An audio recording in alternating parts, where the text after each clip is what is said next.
Test, test, test. How's everybody hear me now? I have no idea what is going on. GoXLR had a update for their app, or for the program, which has been needed for a long time, and apparently it wiped all my sound settings. So, ooh, all right, so that debacle out of the way. Welcome to the live stream. My name is Dan. This is Tweet FPV. Just chatting away with everybody here in the live stream, in the chat window here. Thank you all for coming. I greatly appreciate it. And like I said, this week was a rough week for me. We'll talk about that. We'll talk about some of the things that have been going on here. Oh, Maniac, thanks a lot, buddy. Got my trusty cup of coffee provided by my great friend over at Ruby Moon Coffee. He's got a new blend. It's called Supersonic, I think, and it's an Ethiopian blend, and it is what I was looking for a long time. It is some really, really good stuff.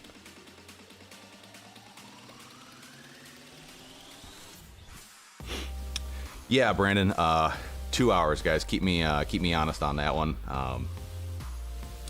But anyways, thanks for coming. Thanks for hanging out with me this morning. This is the highlight of my week, is to be able to interact with y'all good folks. All right, so a little bit of housekeeping. If you're interested in all things Tweet FPV, head over to tweetfpv.com. There's ways you can support me. There's links to my Teespring account where I got merch. I got shirts now. It's a pretty cool shirt. I'm liking it. Definitely go with the tri-blend. The classic tee it's okay, but the tri-blend is definitely the way to go there, man. Head over to tweetfpv.com and click on that Discord link if you want to become part of my Discord. I have a lot of really cool people over there, really knowledgeable people, including myself and a couple others, and try to get you up and going if you're into this hobby and you're having issues. A lot of good help over there. Email if you want to contact me, tweetfpv@gmail.com. And as always, there's Patreon. Patreon is where you can go to support me the most and the best. I know there's a lot of issues that people don't like Patreon, but it's the platform that does work for me, and it has the name recognition. New members, welcome to the Tweetiverse. Tommy, thank you for becoming a Patreon member. Jovan, thank you. Edoc and Abram the Ham, thank you so much. And we got a bunch of people who have leveled up their subscription level. Edward Ashley, John Keene, Robert Logan Jr., L. Lesson, and Ivan Sinkovich. Thank you for the huge bump on that one. Greatly appreciate it. And today, I know I've been plugging this sucker for a while. Let me get this sticker off the bottom here. I need you guys to see my FAA number. The FPV Cycle Glide 5-inch. Complete, ready to fly, and tuned. Big deal, and it's tuned.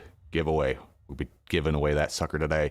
If you haven't gotten in on the giveaway, head over to Patreon and sign up. And I promised anybody who was on the, I don't know, something just fell down, on the lower tiers, that the link will be live for them right now.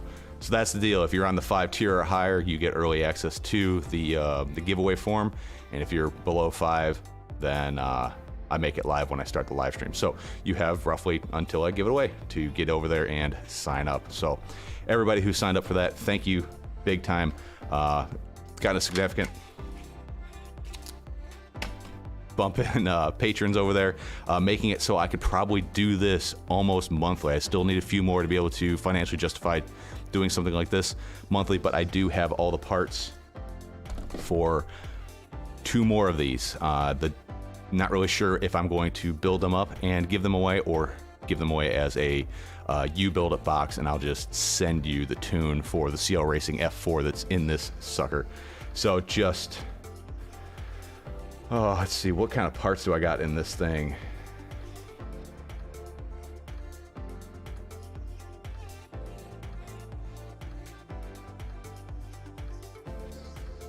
I thought I had it written down somewhere. Hang on one second, guys. I do have it written down. I just don't remember where I put it. Good stuff, right? All right, so the flight controller is the CL Racing Mini 20x20. The Gemfan Hurricane 51466 tri-blades. I'll include a couple sets of those. Emax Nano 5.8 gigahertz stubby antenna. This is the only thing I really cheaped out on because I know everybody likes their own antennas. So it is just this little stumpy guy right there, and it works, and it's super light. The VTX is the Flywoo Goku HM600. That's a 25 to 600 milliwatt VTX Foxeer Razor Micro 4x3 camera. Emax Eco 2 2306 1900 kV. I'm intending, and I tuned this for 6S. Acon AK32 PIN V2 32-bit ESC with the heatsink removed because ain't nobody need that weight. And it's got a XM Plus on ACC ST 2.0. If for some reason you win this and you don't want that receiver, just let me know. I'll do what we can do. And then the FPV Cycle Glide 5-inch frame, obviously. So that was a lot. Hopefully you guys get in on that and you win it. I know all of you can't win. I know only one of you can win. And by the way, you got to pay for shipping if you're outside of the US, which might be a little cost prohibitive because it's expensive. All right. So how's everybody doing this week? Hopefully y'all got a chance to fly. It has been raining all day yesterday, which was supposed to be our makeup to the makeup to the makeup for our race, our multi-GP race, and that didn't happen. So I think we are just scrapping all of August's points. Apparently, Southern Alabama does not want me to fly on Saturdays. Weather has been absolutely garbage. Maniac, welcome. Thank you so much for the up on the Patreon. Thank you so much. And if you are a Patreon member and you haven't gotten into the Patreon only section of my Discord, head over there. My Discord will always be free for the most part because I don't want you to have to pay to get the help that you need after you've already paid for the gear that you've paid for to get into this ridiculously expensive hobby. Does that make sense? I don't know. Anyways, if I'm over there and I help you out or you've gotten some value from the community I've created, please feel free to show me some love, show me some support on the live streams. Hit that $sign, send over that super chat. Yeah, YouTube takes 30%, but they give me this awesome platform to be able to talk to you guys and interact. So, man, I have not paid attention to the live chat. If you want to get my attention on the live chat, hit @TweetFPV. It'll highlight in orange, and I'll be able to pick you out of the masses here. Maniac, hit that thumbs up button. Thank you. Would really appreciate that. Oh man. So I hope everybody likes the new logo. Somebody made the suggestion that I should get this logo turned into stickers, and bam, there it is. My new Tweet FPV sticker.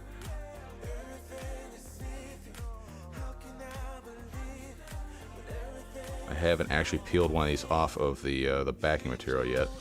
Oh yeah.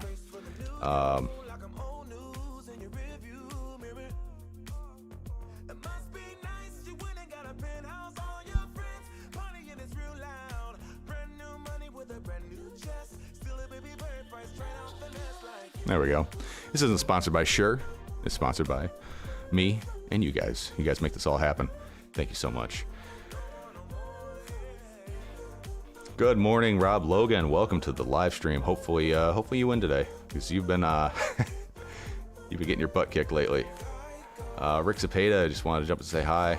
Got to work this morning. Rick Cepeda, he started doing live streams over on his Discord on Thursday nights. If you want to hang out on a Discord live stream and hang out with Rick Cepeda and a bunch of other really cool people, I try to pop in there if I'm out of work by the time he goes live. Head over to Rick Cepeda's Discord. Rick, if you can drop the link to your Discord in here, that would be awesome. Maniac broke my Moon Goat arm yesterday. Oh man. Moon Goat, that's a pretty cool frame. I like the idea of that one. I don't have one, but I like it. Hit a curb at full speed. Yeah. Hitting things that don't move at full speeds cause stuff to break. I'll show you all that, why. And the Grinder 2 motor survived. Yeah, the Grinder motors are super durable. They're also heavy and thick, but they're kind of designed for bot grinder to beat the living bejeebers out of, so that sounds about right. Rob Logan says today would be a perfect day to win finally. Yes, it would. Wait for the tweet FPV 2.0. Yeah, so Robert Ortlep, he's agreed to try working on a new logo for me. I am super excited to see what you come up with, Rob. Or Robert. Sorry, I don't know. My brother's name is Robert, and I've always called him Rob my entire life, so anybody who's Robert just instantly becomes a Rob to me. Then he gets pissed when I call him Robert. Probably having flashbacks to my mom yelling at us and running after us with a wooden spoon. Not a little spoon, the big ones. The kind that are perfect for beating kids. So anyways, let's head over to the bench real quick, take a look at the carnage from this week. By the way, new camera up here, so hopefully things look a little bit better and not so much webcam-ish as they used to. So first failure of the week. I went out and I bought myself the Emax Baby Hawk 2 HD. I got one flight in it and I absolutely hated it. It was using D8 and I think I'm becoming a latency snob. I'm really starting to feel when things have a lot of latency, and this did. So scrapped that receiver and went with just using the DJI radio, which I do have. Their fast S-Bus is supposed to be 7 millisecond packets, so all right, I tried that, flew it once, flew way better, way easier to control, way more connected feeling. And then the third plugged it in, and I got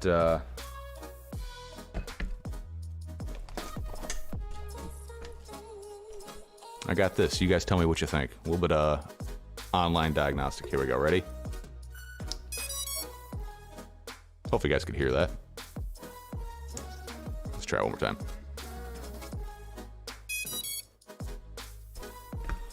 Can you guys hear the startup tones there?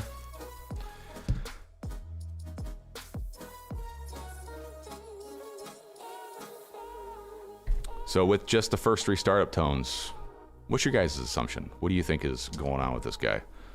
I know we've done this before in the past, but I'm just kind of curious what you guys think. I know what's wrong with it. Just want to see if you guys can pick it out. William McEwen, what D8 receiver were you using on the Baby Hawk? It was whatever one came with it. It's the craptastic little Emax one. ESCs, what happened? Where's the rest of it?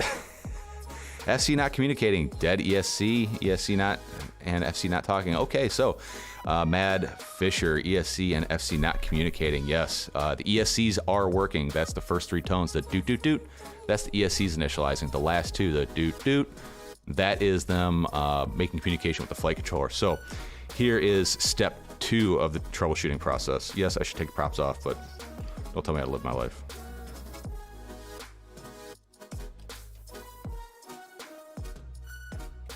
All right. Connected to 5 volts. And here we go. Ready?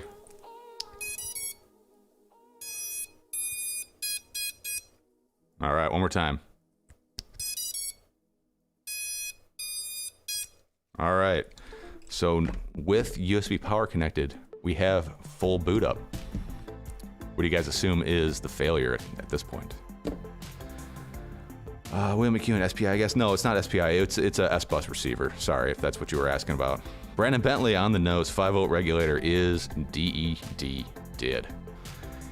Yep. So unfortunately, this guy is dead. I got, well, basically, I don't know, 4 minutes of flight out of it because that first pack was just miserable with the extra latency. D8 needs to die, guys. D8 needs to go away. It is an awful protocol. Stop trying to support it.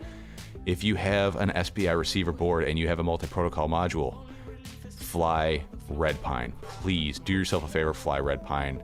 If you don't think it's that good, fly Red Pine for about 2-3 packs, then go back to standard D8 S-Bus and you will see the difference. D8 needs to go away, guys. It is a garbage protocol.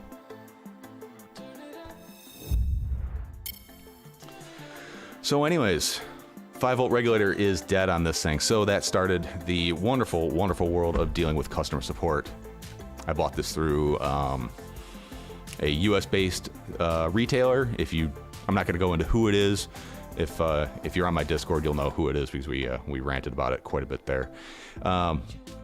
Their response is, sorry, we don't deal with Emacs customer service. You got to call Emacs or deal with Emacs, which I felt like that was pretty of a thing for a retailer, a U.S. retailer to do.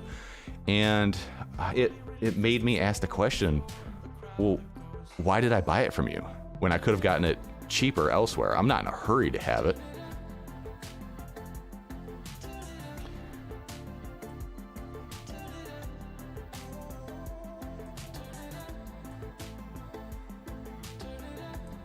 So I asked that retailer the question, what's the point of buying from you, and what other retailers do you not deal with customer support customer support concerns? Here's the list: TBS, Emacs, Hobbywing, Orca, and Newbie Drone. Orca, we all knew that. Orca has been very outspoken that they will deal with their own customer service issues. So think about that before you purchase. If you're going to buy and pay extra from a US-based retailer when you could get it, I mean, honestly, I could have gotten this thing fixed faster through Banggood. I have had faster customer service from Banggood, and Banggood will just be like, we'll give you $5 for a flight control, and you say, no. And they'll go, okay, we'll give you full price for flight control. Just go, here's cash. We'll just refund your account. So it took about a week of waiting and going back and forth with Emacs, and they've agreed, yep, it's dead. What do you want? Do you want to send it in for repair, or do you want us to send you a flight controller? I'm fine with them sending me a flight controller, so that's going to be coming on the slow boat from J.A. Pan somewhere. So in the meantime, we're going to fix this thing. I know I preach, don't fix this stuff. Let the retailers or the manufacturers deal with it. But in this case, they are dealing with it. They're sending me a flight controller. I just don't want to wait and have this thing sitting as a brick until it gets here. So I'm perfectly fine with putting in a flight controller that I have sitting on the shelf. This is the CL Racing F7 32-bit Whoop AIO, which this is going to be a good platform for it because this Whoop AIO is a lot bigger than a regular Whoop AIO. So this frame's got enough space where this will fit in there just fine. Yeah. Robert Ortlep, no ribbon between the flight controller and ESC. This is an AIO. Mad Fisher, it is an easy fix. I'll probably just try to fix the 5-volt reg, and let's see. Should I record that and make a video out of it? Oh yeah. Definitely gonna do that. And otherwise, if I just get truly lazy, or if I bork that one, it's gonna get this flight controller. William McEwen, this is making me second guess the R81 D8 RX I'm putting in my build. I would not use a D8 receiver. The SPI receivers that are built into the boards, like the AIOs that have the built-in receivers, they can do Red Pine. Red Pine is a fantastic protocol. It is fast. It has some limitations. It doesn't have telemetry, and all your 3-position switches, they only work as 2-position, 1000 and 2000. They don't have that 1500 in the middle, which it's fine for most things.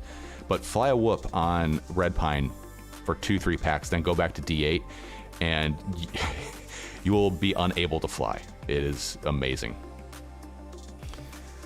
Brandon Bailey, oh my god, this retailer's dropping the ball, messing with you.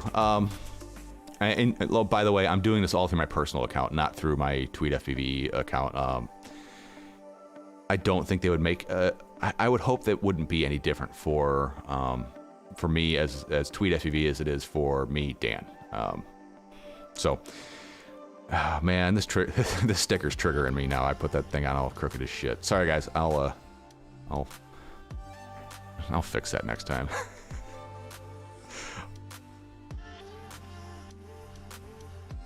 There we go. Sorry. TBS is much better. TBS is not any better. Yeah. That list again for you, Brandon Bentley. It is TBS, Emacs, Hobbywing, Orca, and Newbie Drone are companies that prefer to help the pilot directly. They do go to say that they tend to be pretty quick, which, you know, for a overseas a company like Emacs, it's in China. I think it's in China. I assume they're in China, or wherever they're at. The response once they started communicating was pretty quick. It's about a day turnaround for each email. They They came in at about 2 o'clock a.m. my time, which kind of makes sense based on where they're at in the world. And they did take care of it. Well, they said they're going to take care of it. I haven't gotten the part yet, so we'll start the timer now to see how long that takes to get here. EDOC, to be fair, TBS support is generally a lot better than the support from retailers. Yeah, because what would separate them from anybody else? Why would you go with TBS versus Immersion RC or AKK or some other brand of VTX? Or, well, I'm thinking just VTXs that are cheaper and have the same specs. What's going to set you apart? Price and customer service, at least in my opinion. Yeah, Mike Bergman, we can talk about it over on Discord. I'm not going to put what the retailer is here. But then again, this is only from one of the US-based retailers.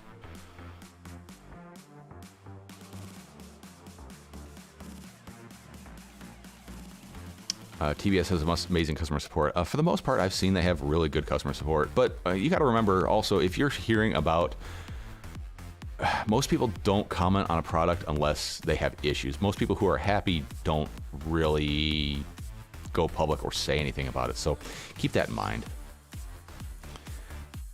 Somebody needs to find a way to get red pine on XM Pluses. Yes, they do. But where did it go? I have this.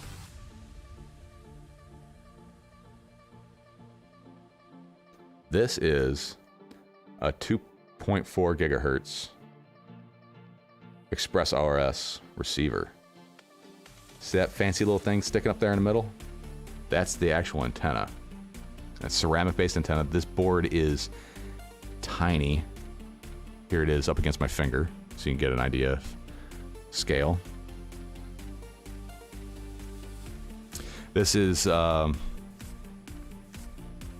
little bit small, a little bit bigger than that D8 receiver that came on the Baby Hawk HD, and this is supposed to be the cat's as far as 2.4 gigahertz receivers goes. I haven't used it yet, clearly because it's still sitting in my hand. I have the Express LRS module as well. Thank you so much, House FPV, for sending this to me to check out. I need to bust out a radio with a full-size JR bay or find a way to get it in there. But this is supposed to be awesome, and I love the idea of the ceramic antenna. Yes, it has a little bit more attenuation than a regular wired antenna, but not having to deal with an antenna is awesome. That's the same thing I feel about the DJI Vista or the Caddx Vista Air units. There's already a receiver in there. I don't have to wire up an antenna, and I'm already hauling around the receiver, so why don't I just use it? And I'll be honest, I like the DJI radio. It's not a bad radio. Oh, let's see. Robert Orlov, customer service great, but 2-month wait for the new TBS module. Yeah, I've heard both good and bad things from just about everybody for every retailer. So there's always a varying level of experience with just about every retailer. I've heard people have horrible customer service with Banggood. I've never had anything but great customer service when I've had to use them. I think it all kind of depends on what your expectations are. You know, like you get in a phone tree and you tell them all the things that are wrong, and the first thing they ask you is what's wrong. You know, there's like a script that every company has to go through. Like they have to do their customer service down to the lowest common denominator. They have to pick out what is the biggest dummy they've had to deal with, and they have to start there. So you got to have patience. It doesn't seem like you should have to have patience because you paid for their product, but it's just the way it goes.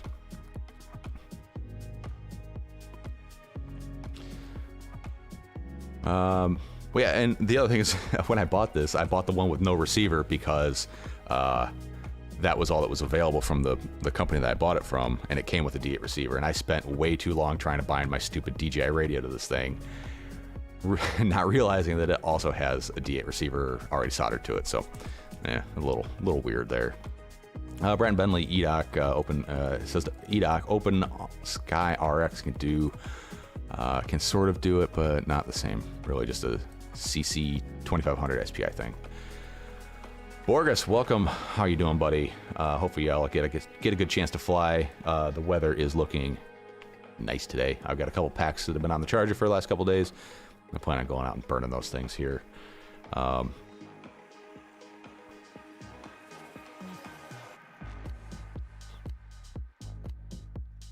Michael Matthews, welcome to the live stream. Motor Matt, how's it going?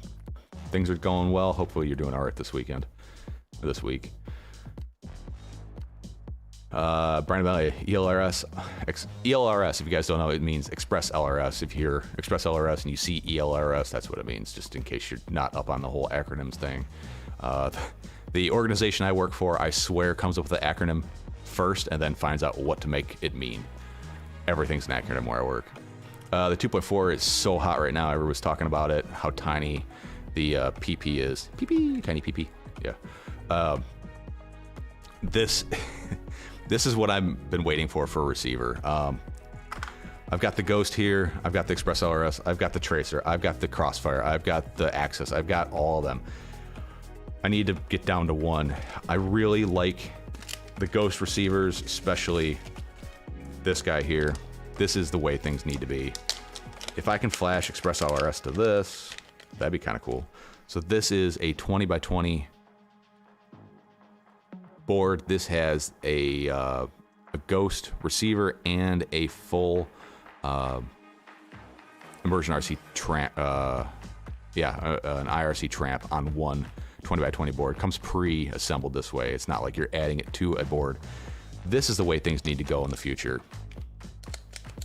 All in ones. But yeah, unfortunately, you kill one, you kill the other, most likely.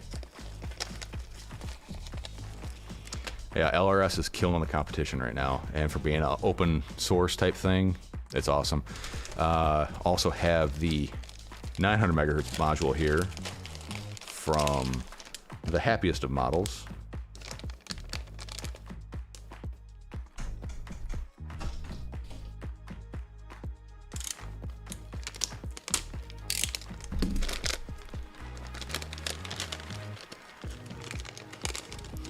So this is how the Happy model board comes. Comes with a really nice aluminum heatsink on it because this sucker gets hot.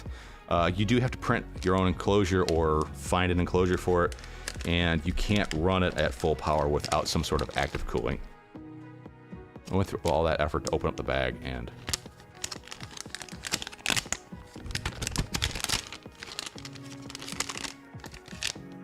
it already had a hole in it. All right, I guess I'll have to find those parts later. But anyways, but you know how Happy Model is. They do make really good quality products. Dropping everything. They do make really well-designed quality products at first until demand gets high and they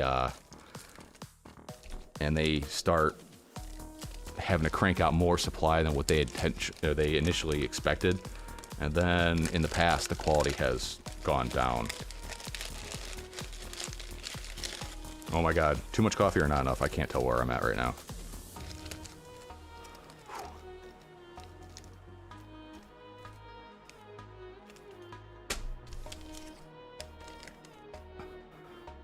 All right, let's see. Travis Stevens, look like a professional streamer. Yeah, you should see what the rest of this shit show looks like. So, I think I'm pretty much set now. Finally have 3 monitors of the same size. Nice XLR mic. Sony A6400, A5100, another A5100. I've got the Elgato Pro capture card. It's basically 4 of the cam links in one board to handle all the inputs from the cameras. Lighting's been the biggest challenge.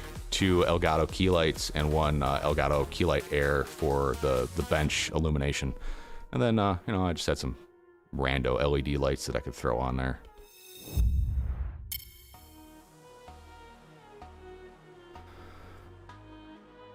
I found that Pyro and RDQ are the best personally. I've had really good luck with RDQ. I had a new build. I flew it on Saturday at a race. The ESC lasted one landing, not a crash, a landing, and it caught on fire. Sent them a picture and a customer service request that day when I got home, and Monday, 2 days later, I had a replacement ESC at my door. Of course, this is pre-COVID when the United States Postal Service was really kicking ass, which they're not doing so well right now.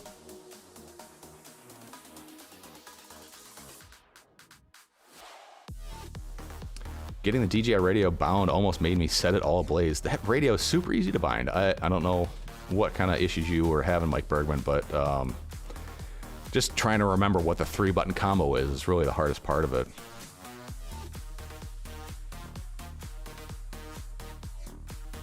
I don't know what a backronym is. Oh, backronym. I got it. Backronym, an acronym deliberately formed in a phrase whose initial letters spell out the particular word or words, either create a memorable name or a fanciful explanation of the word's origin. Yes, that's what we use. Backronyms. Gotta remember that one. Oh, man.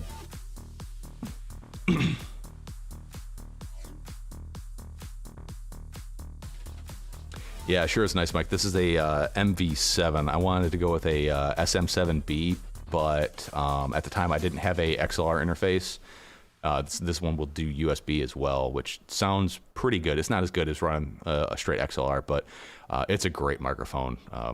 Definitely recommend this one if you're looking for a good USB podcast style microphone. And then the big deal with this one is you take the windsock that comes on it, throw that thing right in the trash, and get the windsock for the SM7B. So much better. All the semblances and the pops are gone. With the one that came with it, it's super thin, and you'd get all the pops and the semblances and all that stuff. This thing is definitely the way to go if you're in the market for a microphone. And if you are in the market for a microphone, head over to tweetfpv.com, click one of those affiliate links, especially that Amazon one, because man, you can get everything on Amazon. That's an easy way to give back to me without just kind of passively.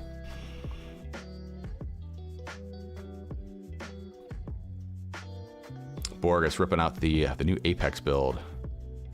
Any tips on new 5-inch frames that's worth trying out? Thanks, brother. The FPV Cycle Glide is my favorite 5-inch frame, and mostly because it's light and it's just a really well thought out frame. That's my favorite, and so is the Apex. The Apex is heavy, and it is a tank of a quad. But try to go lighter and lighter and lighter. The lighter you can make the quad, the better. This one that I'm giving away today with a 1100 milliamp 6S and a session comes in just shy of 600 grams. It's like 590 grams, all up, ready to rock. And when you fly it, you can certainly feel it. Pyro is not great for tech support. Pyro sucks for RMA. Personally not a fan of Pyro drone. Only go there as a last resort. TBS Source One frame, that's a good frame, but if you're looking for like a really light build, the frame is kind of like, it's one of those, you're working small to big in this case. The motors and the props are where you're going to be able to save the most of your weight, and plus they're out on the ends, and that makes the biggest difference as far as handling goes. Having a big chunky frame with a bunch of huge standoffs everywhere, that adds like a lot of weight. But yeah, the Source One is a absolute tank. Aaron Stevens, welcome to the live stream, my friend. Andy Taylor, you from Canada, a maniac. I need to get up to Atlanta one of these days to go fly.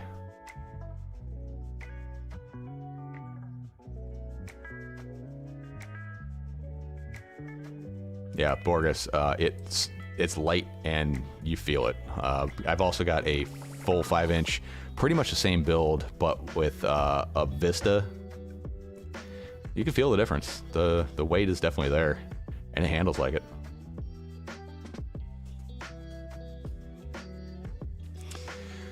Oh boy, Michael Matthews. Do we have something to talk about today? So here is my oh my god 250 build. It's not doing too well. I crashed a living bejeebus out of this thing this week and killed 3 of the 4 motors. This motor is just pinched and she's done. This camera's probably gonna die in a second. I don't have a continuous battery pack for it. I'll have to go grab a battery off the charger for it. This motor is completely borked. This motor here,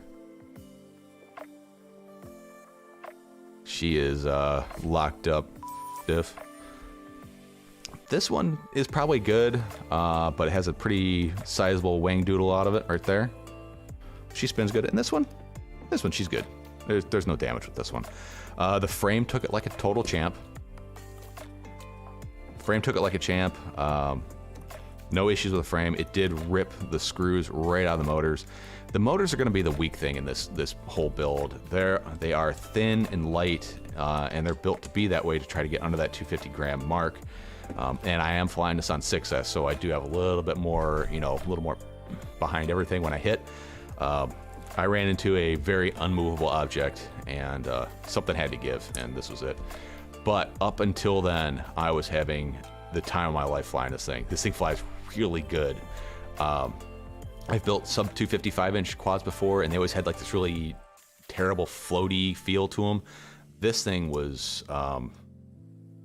it felt like a 5-inch. It didn't have the huckability, if that's a word or a term, but it was fun. I really enjoyed this. I'm really hoping the electronics aren't dead in it. This one has a Vista, the iFlight H7 Burst, and then the Umagod 1600 kV 2004s. I do have some new motors coming for this. I would have bought the Umagods again, except for they're out of stock. I have some T-Motor 2004 in 1700 kV, I think, coming for this, and that's what'll get put back into this guy here.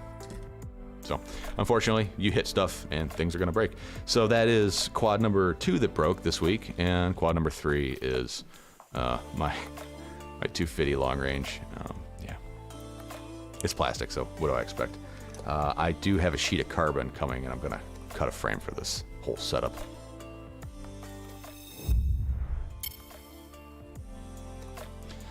So that's the week of carnage for me. Let's see, Edward Ashley, $4.99 super chat. Thank you so much. I've got an R9M Lite Pro and an R9 MMOTA. I have the Flex antenna, or the Flex firmware installed. Am I correct that 1 watt setting will do Flex function? Yes, 1 watt should work on Flex with the R9 M Lite Pro.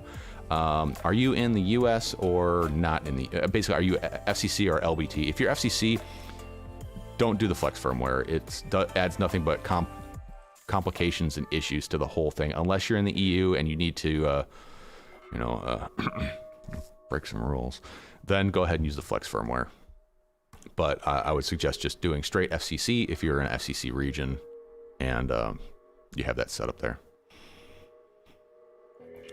My glide won't turtle, it just seesaws back and forth. Really? I haven't had any issues with turtle mode on mine. Robert Orlett, what the hell did you hit? All right, you guys want to see what I hit? All right, I'll show you what it is I hit.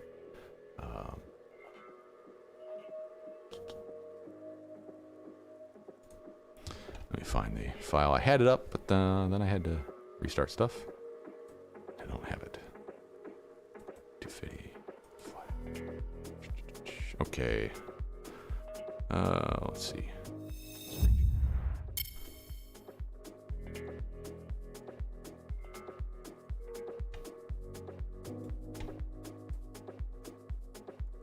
All right, here you go. Ready? This is just a small excerpt from when I was flying this thing. There we go. Yep, looking good, nice and juicy. Here we go, and oh fuck. There we go. That's what will rip 3 motors off of your sub 250 or your 250 frame.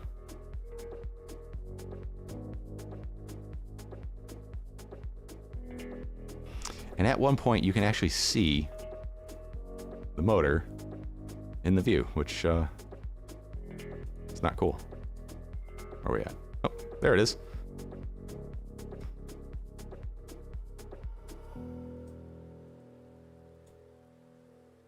It's like reliving a horrible story. Yeah, when you see that, that's not good.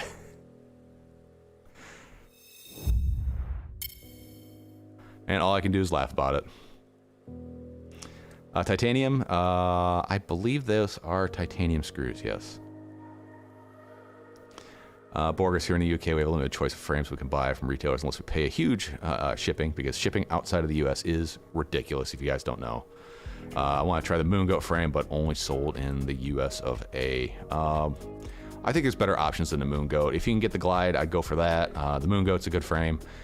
I think 533 has a EU store. I don't know if they have any of their frames on there. If you're looking for something other than a 5-inch, the EMAC or the 533 Tiny Trainer is probably the funnest 3-inch frame I've ever flown. So can you change the bell, or can you change the bell on that motor? Yeah, I can change the bell, but it is pressed in pretty hard to the stator. I haven't taken it apart to see what other carnage has gone on in there. The motor base is ripped out, but there's ways to get around that. I don't have any extra bells, and there aren't. I think the motors were all out of stock when I looked last, but I don't know. I mean, I'll hang on to them. I'm not gonna throw them away. That motor, I think the front.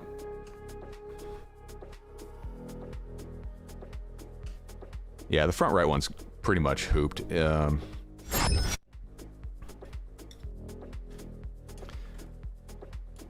I get you nice and close. You can see that it's actually crushed the stator. Stator's bent in. I'm sure it would fly. I don't know what condition the windings are, if that damaged anything. But you can see the stator. I don't know if you can see it, but I can see it looking at it, that the stator's actually, like the poles on the stator are kind of caved in. That magnet's crushed as well. So there's going to be some damage.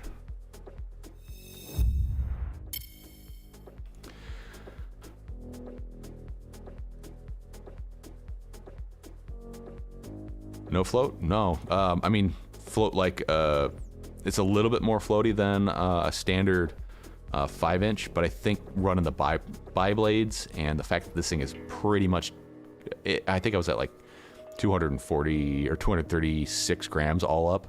I think that really adds to the flight performance of it.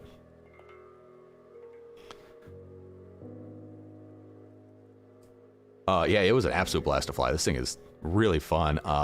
It's like flying a whoop that has a shit power.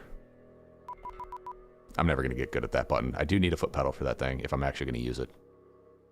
So we'll just use it in spirit. Yeah, I'm flying it around like I would fly like a small 3-inch, like just between like trees and fences where I would fly like a 3-inch or a whoop. I'm flying this thing. It feels light, but it's small, but it's not small. It's full 5-inch frame. Yeah, looks kind of crunchy. Yeah, it is kind of crunchy. All right, guys. So if you haven't gotten in on the sub 250 giveaway, let's see, how many people do I have? I have 22 people signed up for it. Odds are pretty good that you might get this thing. If you want to get on it, get in on the FPV Cycle Glide, complete build, ready to fly. Not ready to fly, bind and fly. Head over to FPV.com, click that Discord link, and get in on it. I'm gonna spin this sucker, let's say what,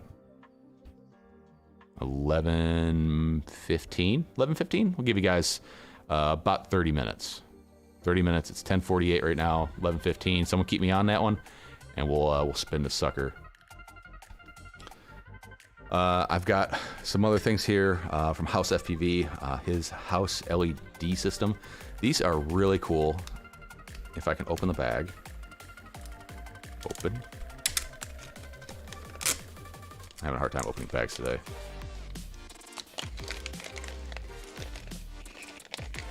Oh yes, and I'm also running the DJI radio for the 250, just because it's already built in and it's actually a really good. It's a decent protocol and it's a decent radio. House FPV here. He makes these awesome LEDs. They are a race wire and a programmable LED. 4 LEDs. These are on some really thick boards. I think these were 4-layer PCBs. Super thick, the thickest I've ever seen as far as like the race wire setup goes.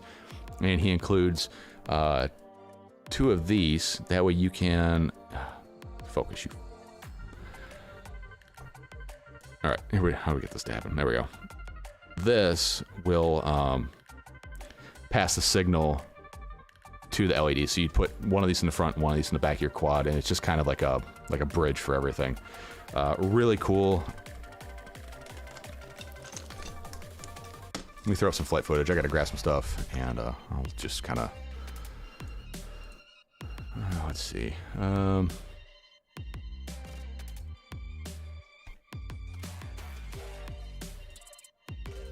There we go. You guys can watch this. I'm gonna grab some things. Be right back.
You showed me how to dare to love. So tell me what you're thinking of.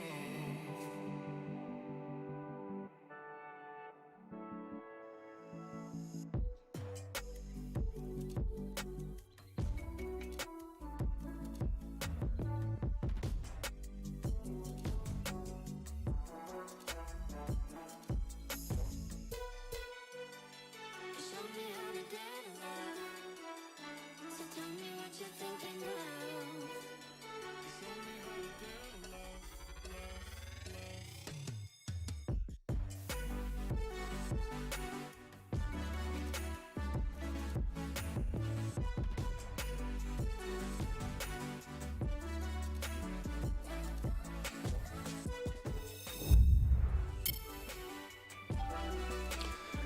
Yeah, having a hard time trying to stop flying like I'm racing and fly like I'm trying to do some sort of acro ace type stuff. I've flown too much racing lately, so it's hard to separate the flight style between racing, where you're just like immediate, like breakneck turns, versus trying to make it look smooth and flowy, if you will. Oh man. Robert, roll up. Got to get back to work, send these pictures. All right, man. Thank you so much. Chomper, how you doing, buddy? Welcome to the live stream.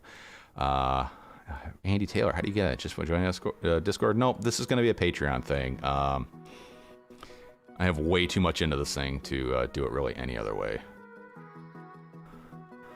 Can't go wrong there. 4S or 6S. Yeah, everything's 6S because 6S is more better. Except for 3-inch and under, 6S. I've had a 6S 3-inch quad, one of the Diatone GT 369, and that thing was just stupid fast, but I mean, between that and a 4S, it was, I don't know, kind of the same. It just sounded really angry. Michael Matthews, all right, man, we'll see you later, buddy. Thanks for coming by. Rob Logan Jr. Had to get my daughter ready to ship her off to my parents' house for the afternoon. She's gone now. A little time to myself. You spun yet? No, not yet. I'm going to spin here at 11:15, so about another 20 minutes.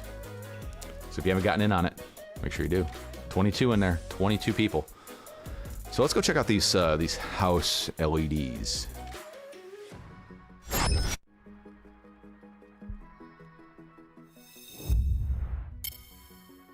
The one thing I meant to grab was a battery for the camera, and I didn't do that. Give me a second, guys. We'll be back to the shit show here in a minute.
All right, well, I don't know if this is actually gonna work, but we can.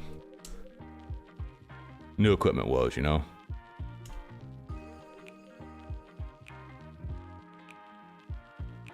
Come on, work.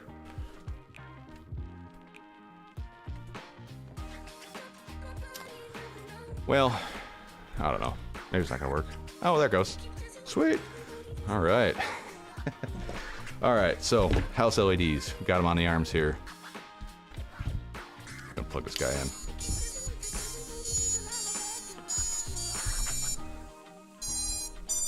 These are all completely programmable through Betaflight, and this is just one of the patterns I have on there. It's unlike regular race wires that have the LEDs that are basically just driven off of the outgoing current to the motors. These are completely programmable. They are independent of the motors. So it's like having a race wire with programmable LEDs on it. And these things look really nice. They are 16 elements. I think we did the calculations and I think it's just shy of half an amp of max current draw on these things. So you got to look at what your other consumers are on your back and make sure that you can actually support the extra current. But most flight controllers should be able to support these no problem. But they are really cool. It is a lot of extra wiring, but if you want that extra like wow factor, especially if you're flying at dusk or you just want something different, these are the way to do it. And I don't know where House is selling these things. I contacted him directly through Discord, and I was able to get some from, I think I got them for $11 a set, so pretty damn affordable if you ask me. Especially for what's going into them. I think he's trying to sell them on FPV Exchange. I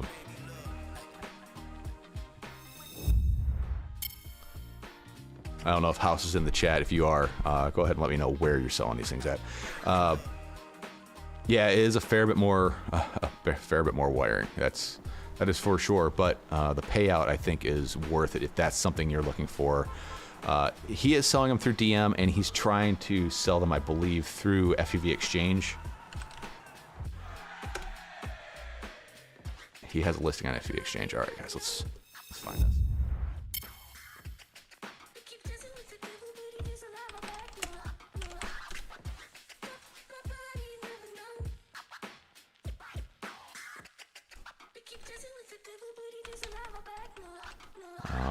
I know he's trying to. I don't know if he has yet or not. I don't see them.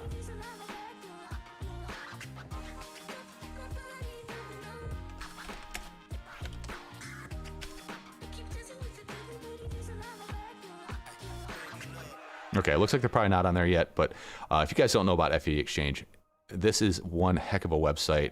It's like Craigslist, Facebook Marketplace, and all those other retail sites for us, built by somebody who is in the hobby. Everything you have, you can list on here, and it's a really easy exchange to sell something on FPV Exchange. Or if you're looking for something, head over to FPV Exchange and give that a look. It's a good way to sell stuff.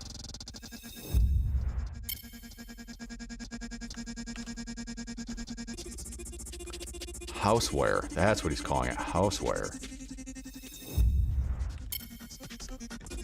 Alright, whatever this song is, I do not like it.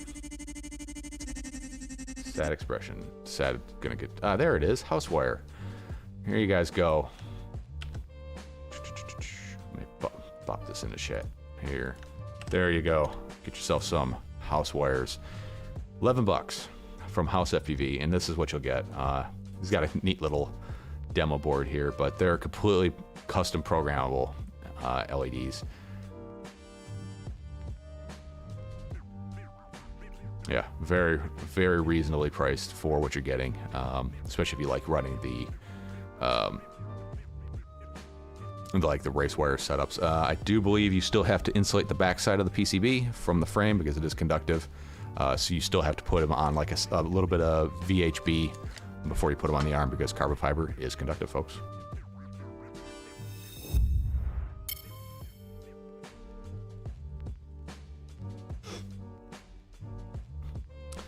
I should call it Romex.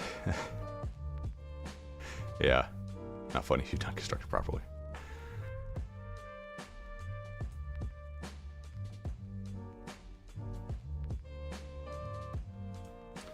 So, anyways. All right, a couple more minutes. I'm gonna spin this guy up. We're up to 23 people on there. 23 folks entered into the giveaway. So I think that's the way I'm going to do some of these larger giveaways going forward. Is they're going to be on Patreon. $5 and up, you'll get the entry form link early. 5 and under, you'll get it the day, or like when I go live with the live stream. That's when I'll make it open to the other supporters. So we'll give that a try for a little while.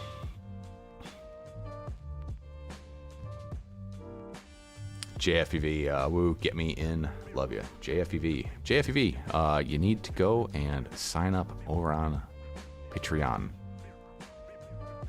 But let's do a super chat giveaway while we're at it. I mean, why not? So, from my last super chat giveaway, the person was not in this country being the US, and shipping rates were ridiculous. So we're gonna respin that one. It's gonna be for the LED jeweler's loop, because this thing is awesome. This is a builder's best friend, especially if you're gonna solder up a lot of extra wires, like I say, these house LEDs or house wires.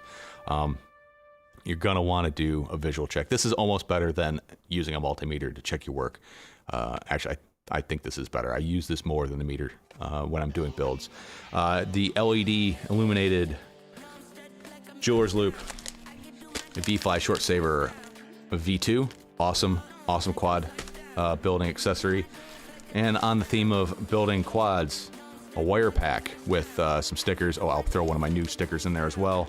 XT60, XT30, several different gauges of wires, some pre-pin connectors. I think I got a 7 and a 3 pin connector in there, pretty common uses, and a bunch of heat shrink. And you know what? Let's throw in a set of these house wires. Oh man, I didn't even see this on the back of him. He's got his logo. This is cool. All right, focus you. Back. There we go, House FPV. I'm gonna throw in a set of these. $5 super chat if you want to get on that. And we'll spin that right before noon, before the Joshuaist of Bardwell's goes live. All right, $5 super chat. Wins you this stuff. I will split shipping with you outside of the U.S. Basically, whatever it costs to send it in the U.S., I'll deduct that from what it'll be international. It's a lot. It's a lot, unfortunately. Because of this, I can't put in a thin padded envelope, and even then it's still expensive. So, have you tried the new Baby Ratel 2 camera? Yes, I have. It's a good camera. I like it. I'm not a huge fan of the Cadex brand analog cameras. I have had some weird QC issues, but in general, it's good. I like it.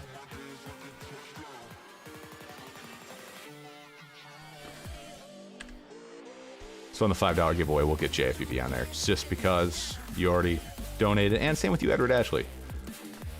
And if you don't want it, just you know, we'll roll it to the next week. I didn't go live last week, so I figure I gotta make it up to you guys. Anyone here doing the DCL qualifying? No, I'm not. Kind of curious. Yeah, is anybody else doing that? Guess not. Yeah, I just don't have the time for that kind of stuff. I barely have time for all of this. Work, kid, life, all that stuff.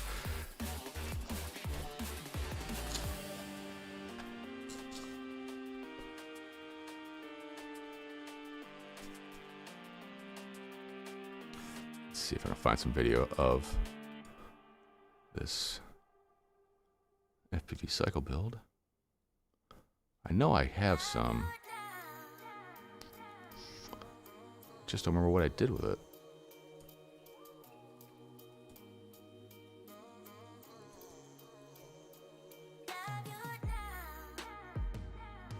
Yeah, it's crazy when, I mean, when you're good at it, you're good at it, and you kind of make it your thing, you know. Here is some craptastic video of the Glide. I think this is before I tuned it, so this is just kind of, yeah, getting a feel for it. Fly it a little bit, make some adjustments, go feel the motors. Yeah, it's definitely the analog Glide. I got my my Orcas on. So this took a little while to tune. I think I have probably 10 packs in it tuning, and it's tight. It's tuned very tight right now. It's tuned for the way I like to fly anyways. And I don't remember what I put the rates on there. I recently did a poll over on YouTube asking questions about the rate profile. So in the newer version of Betaflight, if you didn't know, they have options for different rate profiles. You have Betaflight, Race, KISS, Actual, and Quick rates. The vast majority of people who responded, of the 150 people, 77% of them said that they still use Betaflight rates. And the second place at 18% was Actual rates, which is what I've been flying lately for acro quads. Let me turn that down. Is Actual rates. It took a little bit to get used to. Just Actual rates really give me that nice soft center section of the stick where you don't see like the quick, like the little thumb jitters where you're kind of like, you know, trying to line up your next move. I'm not afraid of show me crashing, because that's FPV life, crashing. I've been using Actual rates a lot. I really like the soft center and like the really nice progressive outside curve that you're getting to it. This, I'm just doing like the kind of the typical maneuvers that I do to tune a quad, just real close proximity stuff, little throttle blips, If you fly the same thing the same way all the time, you can tell when you make a difference. If you come out and you go just do like a rando freestyle and you make a quick tune change, you never will know the difference. You need to have kind of a, or at least I do, I need to have like a methodical way that I go about testing. And also for acro, I've been lowering my camera angle quite a bit. I think I'm at like 15 degrees. It feels better for me, like more cinematic-y-ish. This, I think I'm flying at like 45 degrees, so it's pretty quick. But yeah, at 18% actual rates. I do have some new polls coming out next week and the week after. Thank you to whoever it was on my Discord that suggested it. What is your least favorite US-based FPV shop? I'm curious what people think. No need to put a comment on why, but just looking for voting. And then obviously the week after that, we got to do the yin to the yang. What is your most favorite? I'll be curious to see if everybody's least favorite is everybody's most favorite. Can it be? We'll see. But the tune is pretty tight on this thing. Like I said, under 600 grams with a session and 1100 milliamp LiPo. Don't judge my flying. It's not the greatest. Still getting kind of a feel for it. Is it on nightly? No. Wait, back to the chat. Let's see. Oh, what's the final word on AI tuning? My rates are at 420.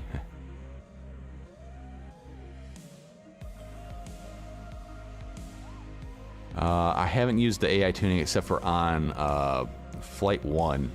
Flight 1, my race quad on regular tune was unflyable. The thing wanted to fly away. Turn on the AI Cerebro AI tuning, and the thing flies freaking amazing. I'm curious what it actually is doing, or is it just removing a filter from Betaflight or from Flight 1 that Betaflight has? You know, like it's proprietary magic, and I don't know what it is. Yeah, see here, I'm flying in that like racer mindset, and I'm not flying in like a acro mindset. I find that flying like a racer really brings out the problems in the tunes, because you're doing a lot of really dumb to the quad that you wouldn't be doing if you were flying smooth and accurate. So this is how I bring out all the bad features in the tune, all the prop wash, the jitters, all that stuff. And as you become more of an experienced pilot flying acro, you learn how to fly around those bad areas, and therefore you don't tune them out, or you don't tune for them. Flying as a racer, you don't concern yourself with flying in a good, like low prop wash way. You are just trying to go point A to point B as fast as possible to hell with what the camera looks like.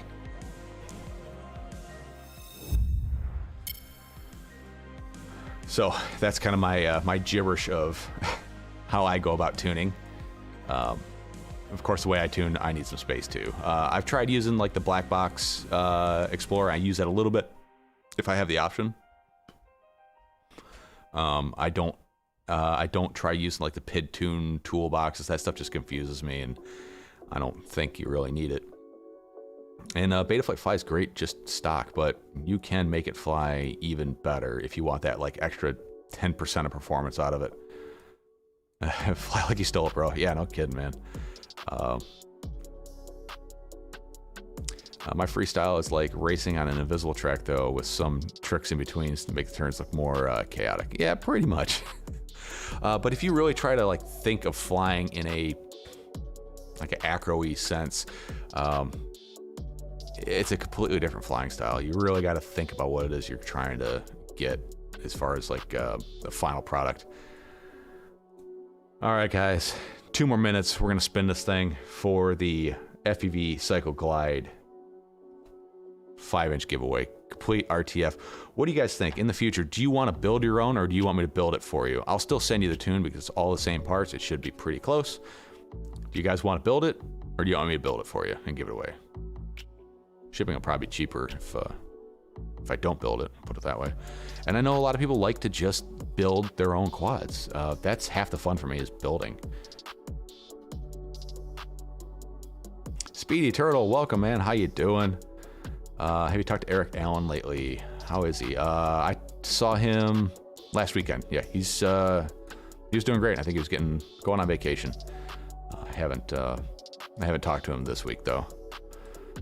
Eric Allen, he was the one that was kind enough to loan me his V2 DJI goggles so I could fly the DJI FPV kit, which I don't have anymore. I had to send that back to Toxic. Thank you so much, both of you guys, for hooking me up with that stuff so I could get some video and kind of get my own take on it. That video should be coming out either this upcoming Wednesday or the Wednesday afterwards.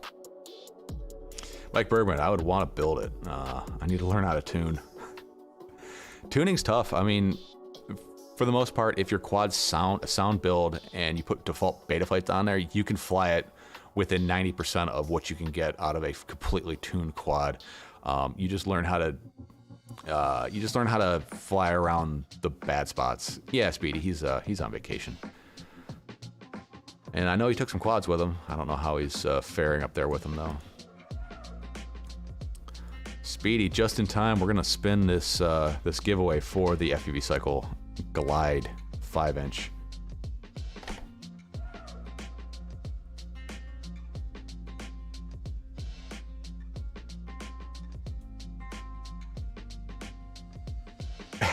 You could build out if something breaks, I could curse you. That's my concern, is like if there's a piece of defective electronics in there and I send it to you, like, you're kind of hooped. Plus, the trick to this one is you got to pull the heatsink off of the ESC, and I know a lot of people cringe about doing that, but the way the heat sinks are on these Acon ESCs is you can't put a nut on top of them. It ends up contacting the ESC, and you can't like tighten it down. So, and it's extra weight that, well, frankly, you just don't need, especially on a build like this where you're not pulling like stupid amounts of amps. I pop the ESC heatsink off and I throw that sucker right in the trash. Awesome, Speedy. I'm glad he's having a good time. Yeah, we were supposed to race yesterday, but again, Southern Alabama is determined to not let us fly on Saturday. So looks like it'll be 2 weeks from now. Yeah, 2 weeks from now on the 8th, I think we'll be having our next race. But anywho, all right, guys, if you haven't gotten in on the giveaway, your time is going to be up here in just a second.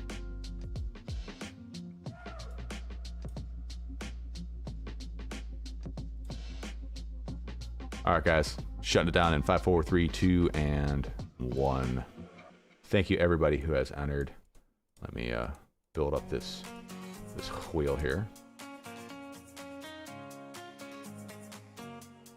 23 entries.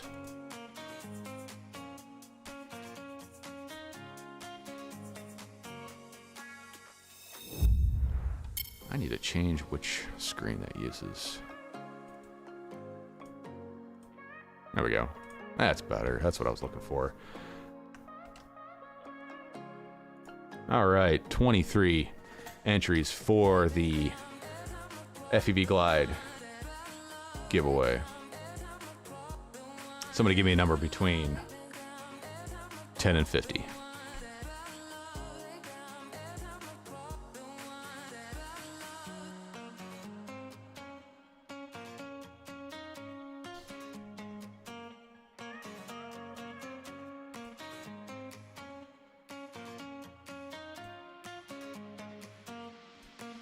$13. All right, we're gonna go for a short spin here. 13-second spin. All right, guys, take a look through there. If your name's not on there, then you know how to get there next time. I appreciate all the support from every one of these folks here.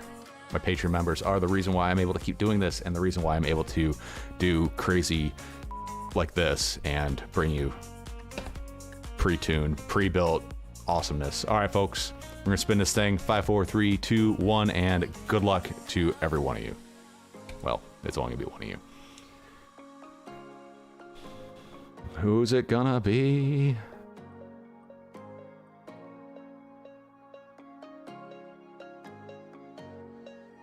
William McEwen, congratulations. You are the big winner today. Thank you so much for being a supporter. Thank you to everybody. Unfortunately, not everybody can win, but yeah. William McEwen, get in touch with me. I have your email. I will get in touch with you, and we'll work out some shipping details, and I'll get the sucker to you. Speedy FPV is giving away a fully built quad next week. So make sure you head over to his Patreon and his Discord and get the info there. Speedy Turtle, if you want to drop the link to your Discord or your Patreon in here, please do so. Yeah, congratulations, William. Congratulations.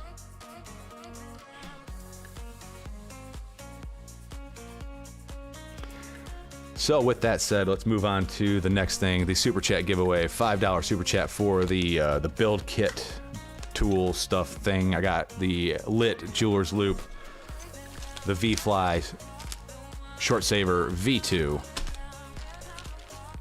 the bag of building accessories, wires, heat shrink, and some connectors, and the house wire LED things, whatever you want to call it. Oh, that reminds me. So I was contacted by Christian Malika, whatever the heck his name is, and I know you guys have seen this before, but he sent me the FPV Flight Dynamics book. If you have not seen this thing, it is abso-freaking-lutely amazing. I mean, I expected it was going to be a good book because that's all I've heard from people. But until you get it in your hand and you start looking through it, it is just incredible. The illustrations, the content that is in this thing is... I mean, I don't read books because, I mean, that's so low-tech, right?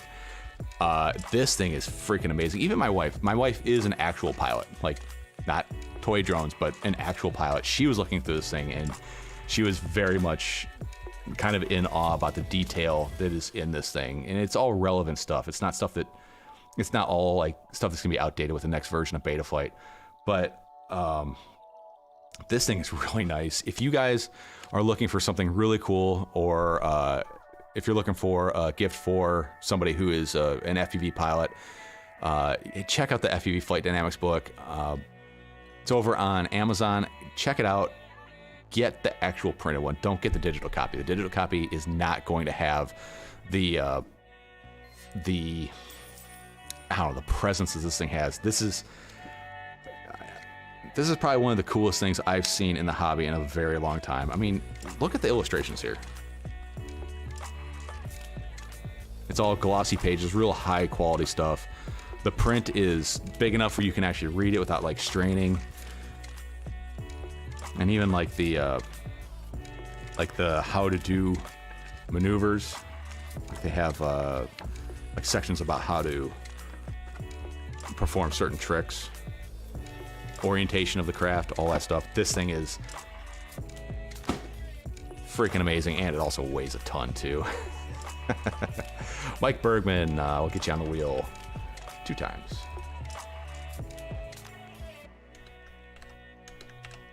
And by the way, we will shuffle that thing.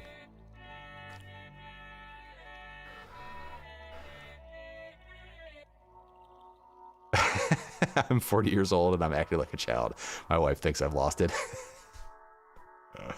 Oh man, William McEwen, I really hope you enjoy this thing. I don't know how you wouldn't. If you're not flying 6S, this is the time to start, man. I'm telling you right now. Also, whatever HD camera you have, I'll go ahead and make a mount for you. Just let me know. Sorry, nose is itchy. Joe Fairbanks, thanks for the awesome content and streams. And thank you for the support. I'll get you on that wheel. Stupid freaking wheel. Every week I deal with this shit. I don't get it. Because I owed the stream one from the last one. Oh, man. What's William McEwen all excited about?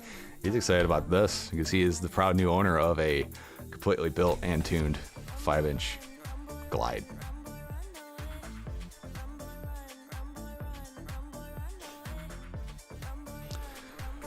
Yeah, so the FPV Flight Dynamics book, that is just, I don't know, it's hard to put into words how, I don't get excited about books. I just don't, I never have. I've never been a reader all through school. It's been forced reading, and I've never really liked that. So here, if you want to get the book, right there's the link to the Amazon. I believe that's probably his affiliate link, which I'm cool with. He's put an unbelievable amount of time and effort into this. I think he said he's been flying for 6 to 7 years, and I can't wait to see what else he comes out with, if he does come out with another book or something along those lines. William McEwen. Well, man, wouldn't that be convenient if you won the old super chat giveaway too? On the wheel for 2. Mike Bergman, I picked up a Fly Sky Nirvana. Now I know 2000. I know how 2000 and late that comment is, but I'm excited to check it out. I tell you what, Mike Bergman, the Fly Sky Nirvana was and still is the most comfortable, ergonomic, and just smart radio I've ever had the opportunity to use.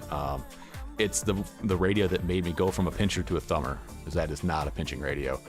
Unfortunately, I had issues with mine. I bought it directly from Underground FPV.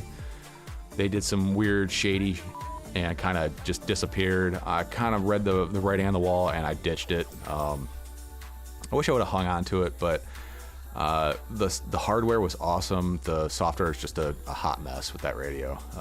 But I know the community behind it has been really good, and I think Fly Skies kind of picked up their end of the bargain and started doing more work on the firmware for it. So that's cool.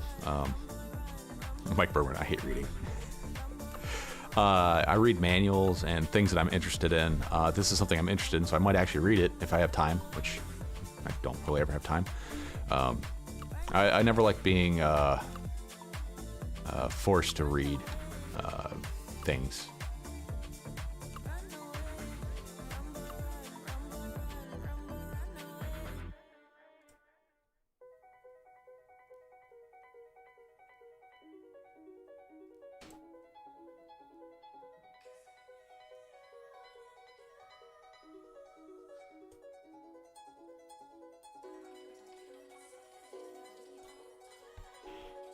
Sorry, I'm just trying to find something here on the old computer. Oh, Patreon, you are a shitty website.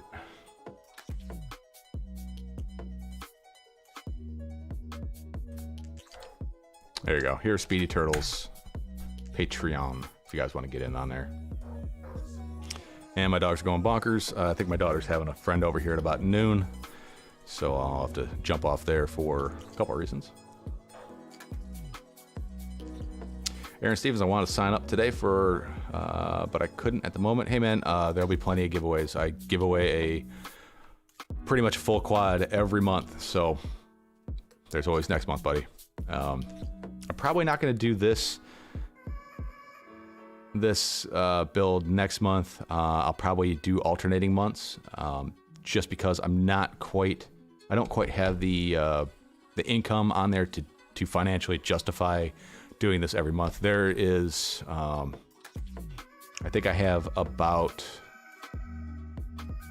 around $260 in parts into this thing, not including my time and all that stuff. But I'm more than happy to do that for you guys.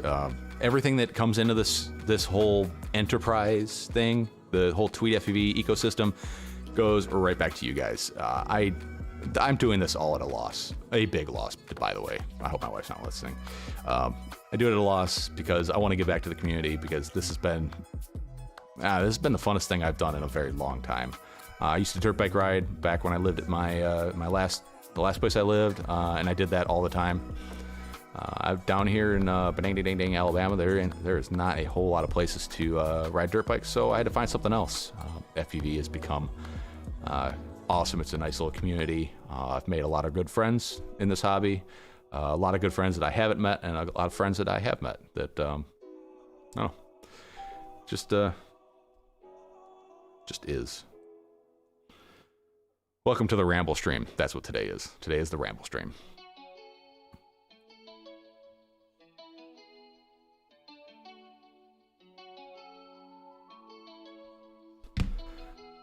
All right, so $5 giveaway. super chat for the B-Fly smoke stopper, the wire pack, the LED jeweler's loop, and if you guys haven't seen this thing, I should just have this is like my default Amazon purchase link thing. This jeweler's loop is probably one of the most useful things that you'll have in this hobby if you're building quads. It's lit.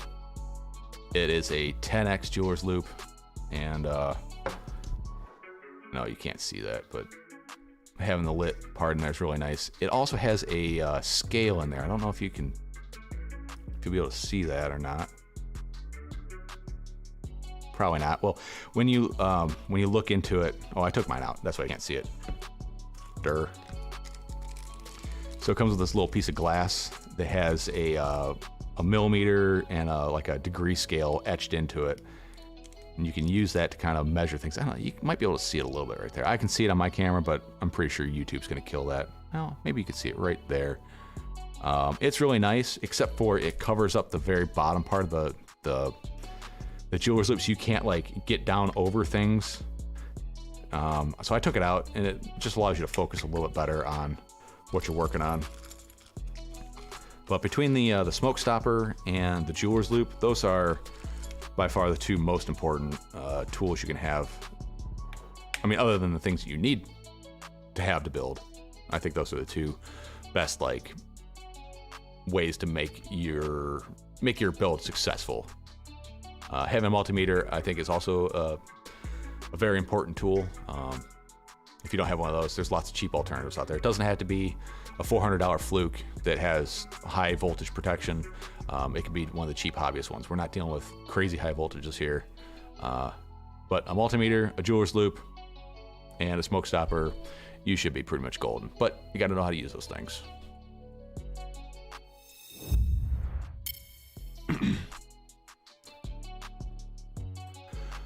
Yeah, Speedy, I've been doing a giveaway every month. Most of the other giveaways, they've been quads that have been sent for review from like Banggood. So technically, if I were to sell those, I'd have to pay sales tax on them. Not that I'm going to do that, but that's what most of the giveaways have been, are things that have been sent in for review that I just don't want to deal with trying to sell on FPV Exchange or Facebook Marketplaces, things like that. So nice of House FPV to donate the quad you won last month. Yeah, that one will definitely be, yeah, this one. So I won this on Speedy Turtle's giveaway. This was built and provided by House FPV. This is definitely going to go back to you fine folks. Mike Bergman came from motocross as well. Too many broken bones if he lets me spin across. So I've done a bit of motocross, but not, more or less is a casual hobby with my father. But the bulk of my riding experience is woods riding, trail riding, single track type stuff. I'm from Michigan. Northern Michigan is incredible for dirt bike riding. And where I lived up in Traverse City, Michigan, I would literally ride out my driveway, go half a mile down the road, hit a trailhead. And the way Michigan trails are set up, they have the MCCCT. It joins every trail in Michigan with each other. So you could literally ride for a week straight and never come off a dirt track.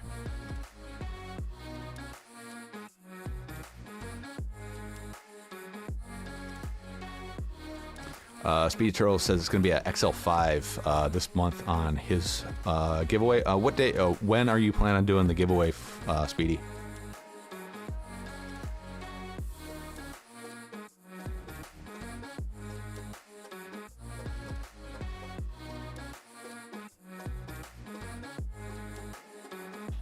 That Stark is going to be regifted many a time. Hey man, yeah, it's share the love, you know.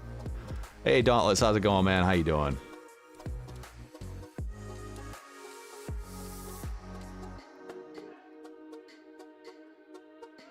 I don't get those Speed Turtles. I don't get those quads. I have to pay for each of them, except for last month. I gave away a Diatone normal frame. Yeah, I mean, Banggood's the only company that sends me quads, and they don't send me a whole lot. I do buy the vast majority of the things I have here. And I would rather, I get what I need out of it. I enjoy it. I use it. And then instead of going through the headache of selling it, I would just rather give it to you guys, you know, share the love. I'm in a position where I can do these things, so I'm just paying it forward.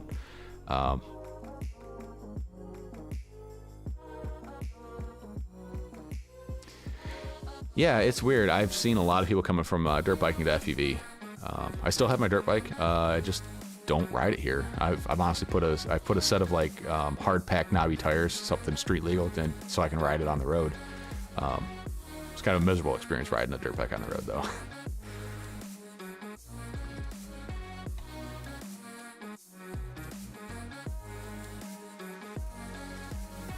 Yeah, the Stark frame.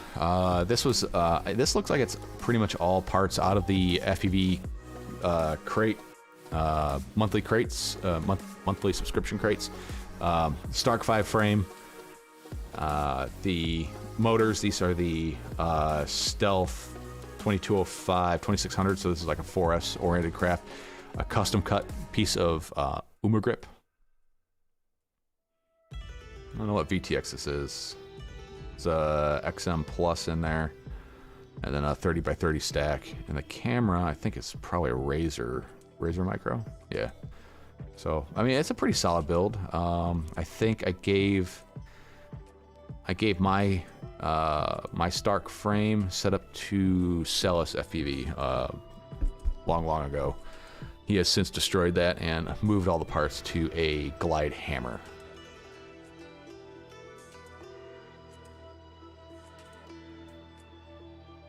Speedy Turtle, Sunday at noon. Ooh, that's a Bardwell time frame. Yeah, I enjoy giving stuff away.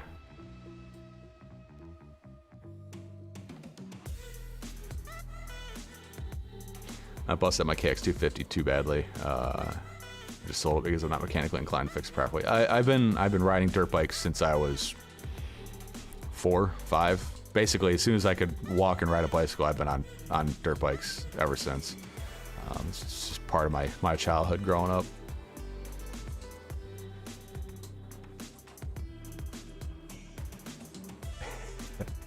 Finding people with, yeah, I was the guy with the truck that everybody mooched off of, but hey, I was all right with that. I actually got into doing woods riding by myself before I moved to Alabama. I would just basically call my buddy, be like, hey man, here's where I'm going. If I don't call you back at this time, you'll know where I'm at. Kind of like a float plan for dirt bike riding, and it worked out really well. I had a couple buddies that got into dirt bike riding. One of them who's living in Puerto Rico right now, and I've been trying to get out there to go dirt bike riding. It's just not gonna work out though.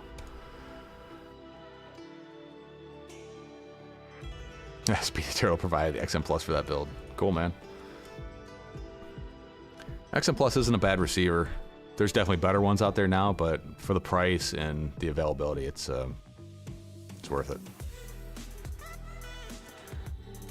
Yeah, I'm Central. I think Speedy is Eastern. He's in that fast time. I'm in slow time.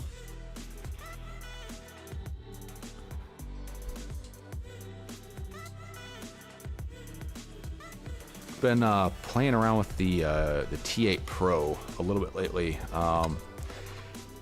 and I'm really enjoying this radio. I think this is probably between this and the T-Lite, I'm gonna go out and say that this is the better of the two. I would suggest the T8 Pro over the T-Lite. There are certain things I like better about the T-Lite, but I do like the way this one feels. Like it's a little bit fatter and just feels better in the hand. I do like that the battery's internal. It's not an 18650. The T-Lite, I mean, they did a lot of things good on it, but the fact that, I mean, that battery bay is garbage on the T-Lite. The gimbals that I had on it were kind of scuzzy.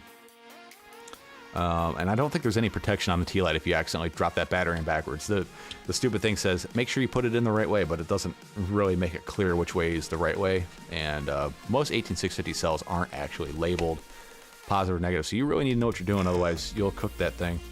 The removable screen is kind of wonky. It works, and like, say you use this for just flying micros, buying them all the same model bind them all to the same model, and have the same switches and everything set up in Betaflight for it, and you'll never need the screen. But it's a good looking radio. It's light, it's compact, it's fairly inexpensive, and it just works well. And I do like the little finger hooker do things you got on the back here. Kind of nice. But I like the feel of this radio, the fit, the finish of it. I'm not a fan of that soft touch material that's on the T-Lite. That stuff has already started scraping off, and I really haven't used that radio much. And the fact that you don't have to actually put the module bay on there, it comes pre-installed, is kind of nice. But like I said, I've used it a little bit. I haven't used it a ton, but at first blush, the T-Lite looks better, but I think this is a better radio all around than the T-Lite.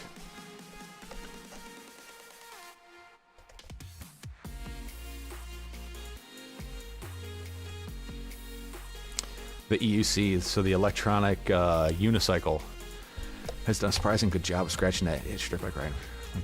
Oh, that's cool, man. What kind of bike do I ride? I have a... Oh, shit. It's an O2 KTM 520. I know it sounds old, but for the type of riding I did, all the woods riding, it's a perfect bike for what kind of riding I did. Before that, I was riding a YZ250F. It's street legal, or I made it street legal. There's always that one guy that needs to get bailed out of the woods, and I'm always the guy that has to bail everybody out of the woods. So it was just a natural progression. But I've been riding that for a while. I really like it. It's a good bike. I'm not a big fan of KTM. I know this is going to trigger a lot of people. I think they make shit products, but it is what it is. Until you start to actually work on a KTM, you'll really like it. Once you start working on them and see what they do to get where they're at, it gets kind of cringy. Speed Turtle, Crossfire for the win. Crossfire for the win, but ELRS I think is for the winner in the end. I think once Express LRS becomes very mainstream and you can pre-buy all the stuff already ready to roll, I think Express LRS is going to take a pretty good chunk out of that community. Crossfire has done what a lot of other companies do, like FR Sky. They kind of just sat back on their haunches. Same thing with Fat Shark. They kind of just sat back and were like, hey man, we're king of the heap. We don't have to do a whole lot. And now they've got some real competition. Yeah, the removal screen is such a weird gimmick. I 100% agree. But it makes it lighter, and if you don't need to take it with you, then you don't need to take it. It was an interesting way to get a screen on that radio. It does look cheap and it feels cheap, but I like the shape of it better than the T-Lite. The T-Lite is too pointy, basically. The T-Lite's good if you have small hands. If you have bigger hands like mine, the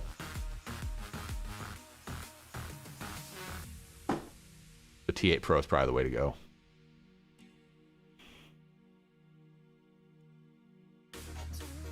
Just got in for breaking my shiz, my quad ready. You'll have to try again next month. Oh, Crossfire Nano receivers. Yeah.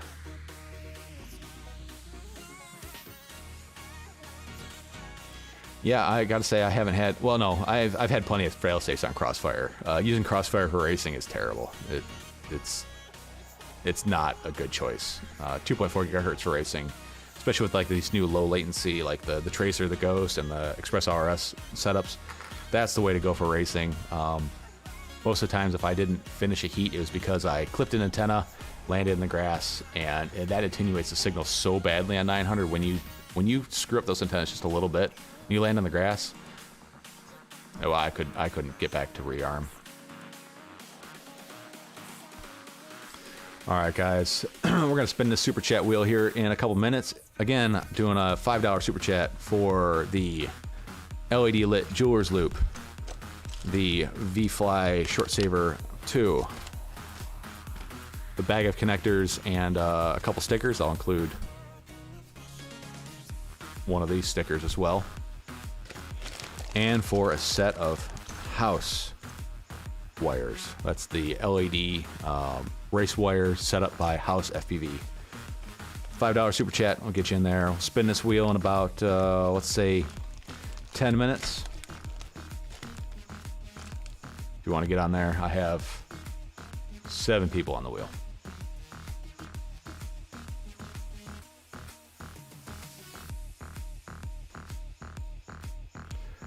I got some video of flying the Nano long range with the Insta360 Go on it, the Go 2. It turned out really well until I crashed it, broke the arm.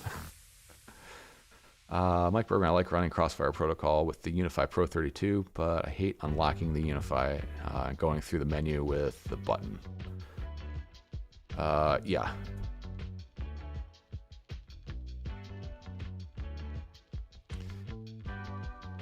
So you can control the Pro 32. Are you trying to control the Pro 32 through the Crossfire Lua, or are you doing it through the Betaflight OSD?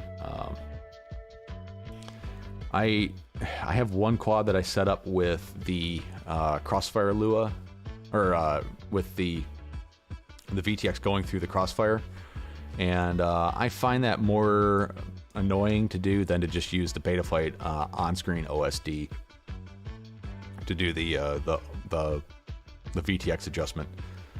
But with Crossfire, they say that it should be able to do like lead follow. So between my Fusion module, my Crossfire or Tracer, and my TBS VTX, if I adjust one of those things, the rest should follow. But I have yet to get that to work, and I haven't really tried to make it work either, just for full transparency.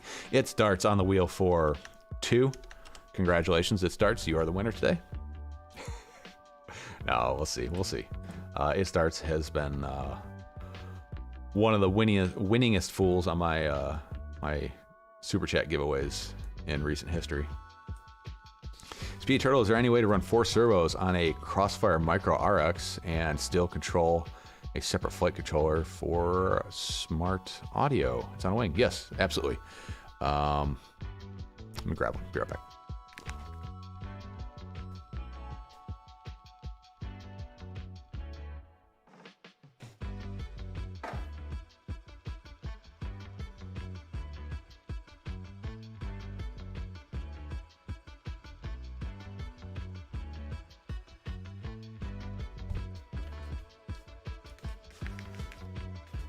So let's go over here. So each one of these, zoom in, there we go. So on the Crossfire receiver, each one of these ports here can be assigned to a servo. It can't power the servo, but this will, you can use this to get your signal out. So you would use your Crossfire protocol over your TX and RX wires like here. And then in your radio,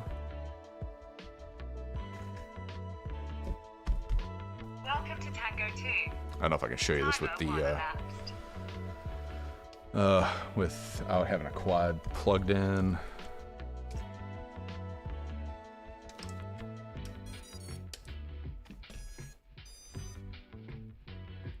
Let's see.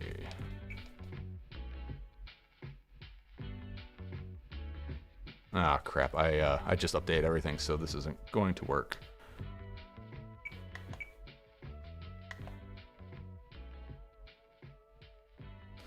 So anyways, when you go into your receiver menu, you'll have, you have channel output 1, 2, 3, and 4, and you set up 2 of those for your TX and RX.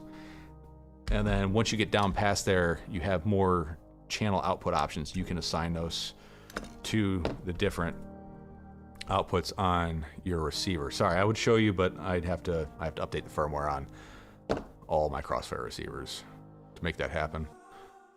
But yeah, you can use these pads, these 4 here, for servos.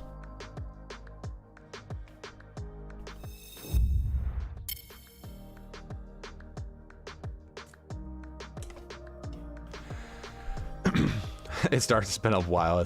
My streak has ended. It's all Rob Logan's fault. Yeah. It's going through the Crossfire Lua. I realize That a first world problem trying to complain about the Unify manual menu. Yeah, the Unify manual menu is absolute hot garbage. It is one of the most frustrating things. I was at a race and I had a quad that would always boot up in pit mode. I had a hell of a time getting it out of pit mode. Mid race, I broke the quad down, removed the Unify, threw it in the trash because I was so pissed at it, and I put in like an AKK cheapo VTX I put in an Ishin VTX, and I've been running that VTX ever since.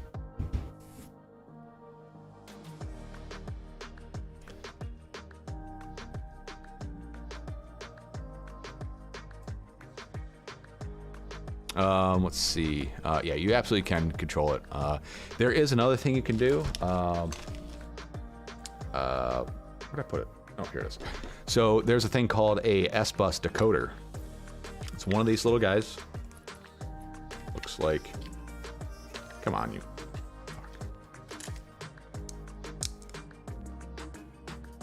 Looks like that.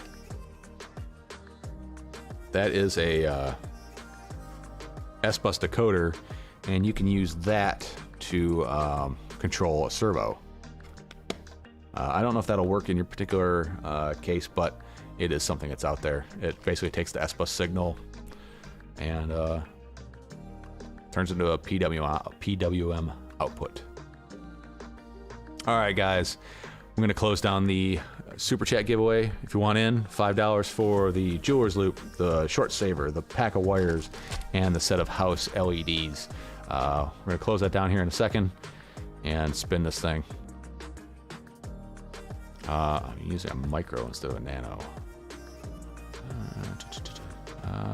Yeah, I think that actually comes with a, doesn't that come with a breakout board normally?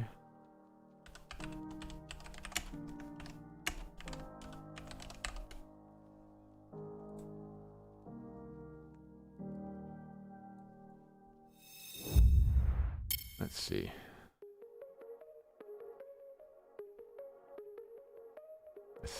I think it normally comes with this servo adapter board, so you can control channel 3 and channel 4 servos, and channel 1 and channel 2. So this should have come with your receiver here. You're using this one, I'm assuming. But yeah, this servo comes, or this receiver comes with this board, so you should be able to just plug your servos directly into that.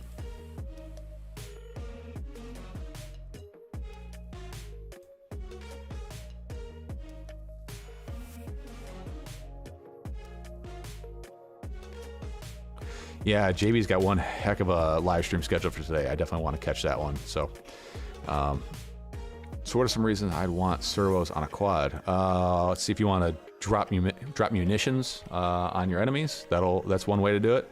Or one thing you do it for. A pan tilt camera setup, that's another reason. I don't know, man. Sky's the limit. There's lots of reasons why you want servos. Mike Darts for dropping stuff. Yeah. If somebody's asking you how to build a quad to drop a payload over a wall, I'd avoid talking to those guys. All right, guys, someone give me a time, something between 10 and 50.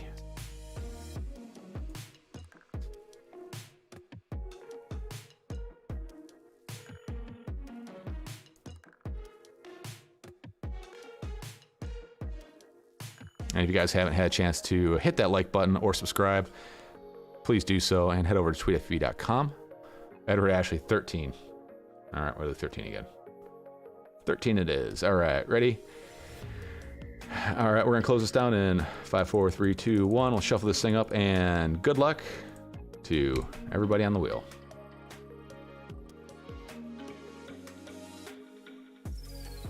And the winner is, well, shit, this just makes life really convenient for me now, doesn't it? Will McEwen, the big winner for today. 2 in a row. I cannot believe it. Dude, you're killing it today. Oh, man.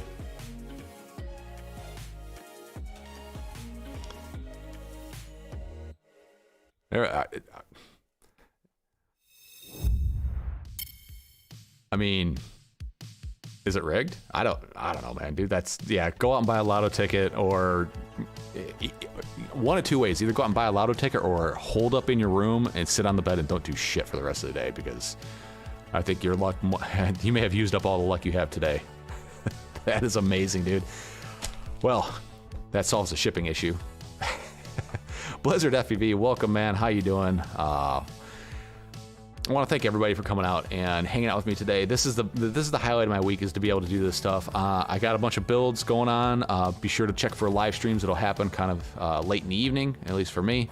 If I'm doing something, I'll just spark up the old camera action, and we'll just kind of shoot the shit. Oh, I guess it doesn't work that way. We'll just kind of hang out and just do stuff, just watch while I build, and you can ask questions or just hang out, keep me company, whatever. This is the highlight of my day. I love doing these live streams. I love interacting with you folks. And the giveaways are just, they're just icing on the cake for this. I love giving back, and I love hooking up the community. William McEwen, I can't believe you won again, man. Yeah. Yeah, and if your wife doesn't believe you, when you get all this stuff in the mail, you can, just replay this live stream. It'll be on there. You can be like, hey, look, no, this is legit. This really happened. Yeah, just stay put. Don't move. Nothing.